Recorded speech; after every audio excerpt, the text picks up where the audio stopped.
आपके ऊपर हमला हुआ, घर पे हमला हुआ, आपने मजम्मत करे, इतनी बड़ी शख्सियत जिसको हिंदुस्तान जानता है, मानता है, तो क्या आपका अखलाकी फर्ज नहीं था कि आप इस मामले में उसको मेंशन करते, आप उसके ऊपर भी कोई दो लफ्ज़ बोलते? देखिए, मौलाना कलीमुद्दीन सिद्दीकी साहब न सिर्फ हिंदुस्तान बल्कि पूरी दुनिया में एक पुरअमन शख्सियत, पुरअमन मिजाज रखने वाली शख्सियत है। ये एक ऐसी शख्सियत है जो पूरे दुनिया में, पूरे हिंदुस्तान में इंसानियत के पैगाम को आम कर रहे हैं। अब चूँकि आने वाले दिनों में यूपी में इलेक्शन है, यूपी में इलेक्शन की होने की वजह से योगी हर मज़हब परस्त शख्स को टारगेट करके हिंदू वोटों को खुश करने की कोशिश कर रहे हैं। मौलाना कलीमुद्दीन सिद्दीकी साहब की जो गिरफ्तारी अमल में आई है, मजलिस इत्तेहादुल मुस्लिमीन उसकी कड़ी अल्फाज में मजम्मत करती है।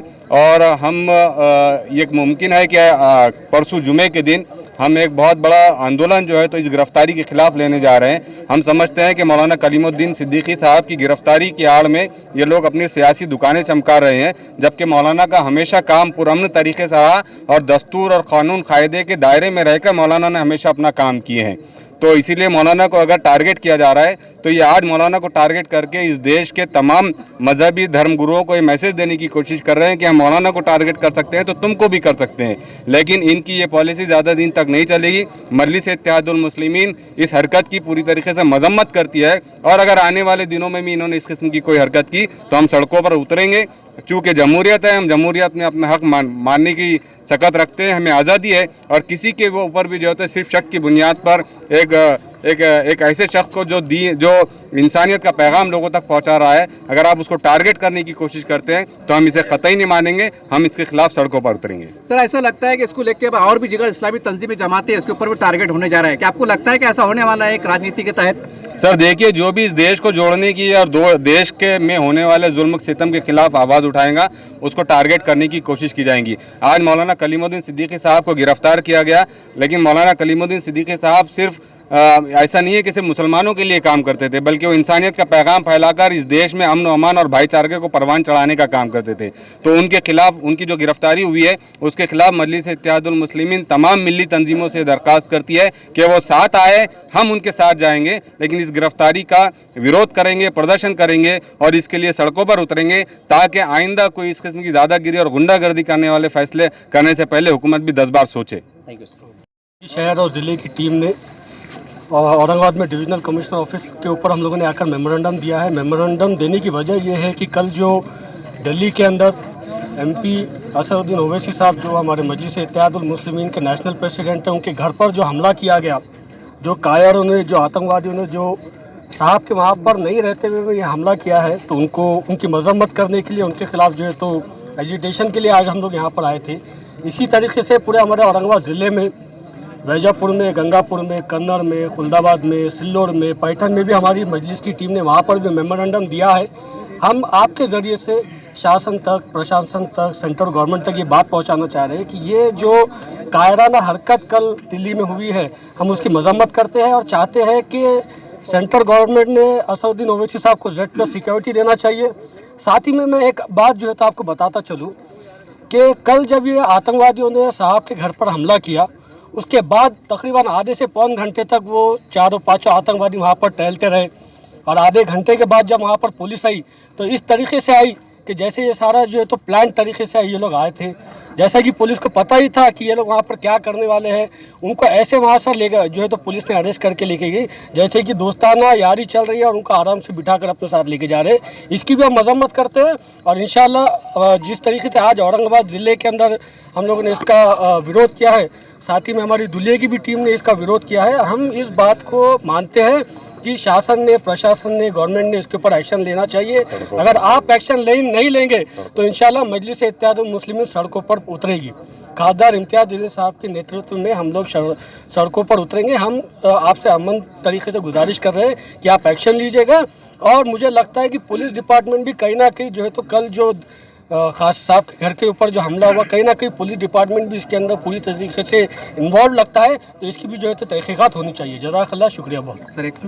सर, यूपी में एक दुश्मनों ने निशाना बनाया, वो इस निशाना बनाने के ज़रिए पूरे देश को और ख़ासतौर से देश की माइनॉरिटी को ये मैसेज देना चाह रहे थे कि वो जब चाहे गुंडागर्दी पर उतर आएंगे, लेकिन उन नाजायज़ औलादों को ये नहीं मालूम कि इस देश की सबसे लोकतांत्रिक तरीके से सबसे मजबूत आवाज़ जो उठती है वो बैरिस्टर असदुद्दीन ओवैसी साहब की उठती है। और अगर उनके घर को निशाना बनाकर हमें मैसेज दिया जाएगा कि हमको कमज़ोर करने की कोशिश की जाएगी, तो ये उनकी गलत फहमी है। बल्कि मजलिस इत्तेहादुल मुस्लिमीन उतनी तेज़ी से और उतनी ताकत से इस देश को बचाने के लिए अपनी आवाज़ को मजबूत करेगी। आज हमारे महाराष्ट्र के सदर जनाब MP इम्तियाज़ जलील साहब के आदेश पर औरंगाबाद की ये शहर और ज़िला यूनिट यहाँ पर ये मेमोरेंडम देने आई है और हमने डिविज़नल कमिश्नर साहब से ये रिक्वेस्ट की है कि जिन आतंकवादियों ने, जी हाँ मैं इनको आतंकवादी इसलिए कहूँगा कि इन्होंने आतंक बर्पा कर रखा है इस देश में। ये राइट विंग के लोग जो है, ये कट्टरपंथी जो लोग हैं, ये इस देश में आतंक फैलाकर इस देश को तोड़ने की कोशिश करते हैं। जबकि एक आवाज़ जिसे बैरिस्टर असदुद्दीन ओवैसी साहब के नाम से जाना जाता है, वो इस देश को जोड़ने की बात करता है, इस देश को जोड़ने के लिए गली गली फिरता है। हम ये इस मौके पर मरकज़ी सरकार से यही दरख्वास्त करते हैं कि वो इस किस्म की कट्टरपंथी ताकतों पर और इस किस्म के गुंडों पर लगाम लगाए, बसूरत दिगर देश अंदर ही अंदर कमज़ोर होता जाएगा। क्या इस हमले का यूपी इलेक्शन से कोई ताल्लुक है? देखिए, जैसे जैसे मजलिस इत्तेहादुल मुस्लिमीन हैदराबाद, तेलंगाना और महाराष्ट्र से निकलकर अब गुजरात, यूपी और दूसरे स्टेट्स में जा रही है, इन अंधभक्तों की नींदें ख़त्म हो गई है। ये परेशान है इसलिए कि इस देश से अब हिंदू मुस्लिम की राजनीति ख़त्म करके इंसानियत की राजनीति और विकास की राजनीति का काम करने का बेड़ा बैरिस्टर असदुद्दीन ओवैसी साहब ने उठाया है। गुजरात में इनको हार का सामना करना पड़ा। उसके बाद अब यूपी इलेक्शन नज़दीक आ रहे हैं। ये इसी की एक कड़ी है कि ये हिंदुओं को मुसलमानों के खिलाफ और मुसलमानों को हिंदुओं के खिलाफ बहकाकर अपनी सियासी रोटियां सेकना चाहते हैं। ये उसी कोशिशों की एक कड़ी है। लेकिन मजलिस इत्तेहादुल मुस्लिमीन और उसके तमाम कार्यकर्ता, ना सिर्फ तमाम कार्यकर्ता बल्कि जितने पुरअमन शहरी है इस हिंदुस्तान के, वो इस किस्म की हरकतों को कतई बर्दाश्त नहीं करेंगे, बल्कि हम इस सेकुलर ढांचे को मजबूत करने के लिए हर मुमकिन कोशिश करते रहेंगे। तो सियासी पार्टियों का हाथ भी हो सकता है इस हमले के पीछे? देखिए, सियासी पार्टियों का हाथ ज़रूर हो सकता है और सीधी बात है। आप इशारों में पूछ रहे हैं, मैं सीधा कह रहा हूँ कि बीजेपी और कांग्रेस को इस वक्त यूपी में अपनी गद्दी बचाने की फिक्र पड़ी है।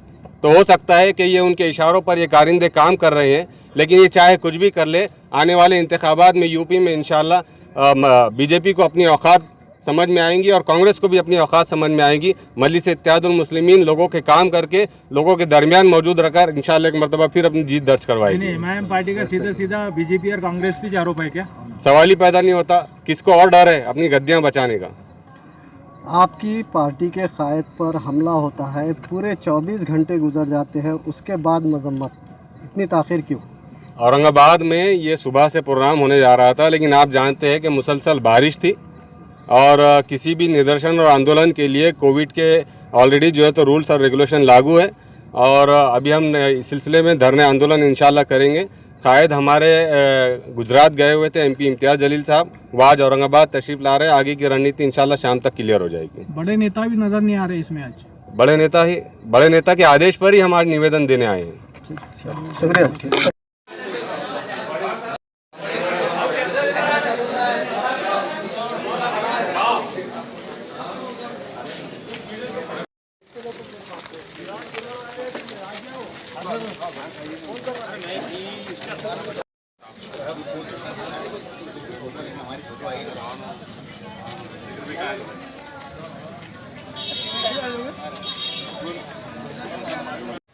जनता की आवाज़ औरंगाबाद।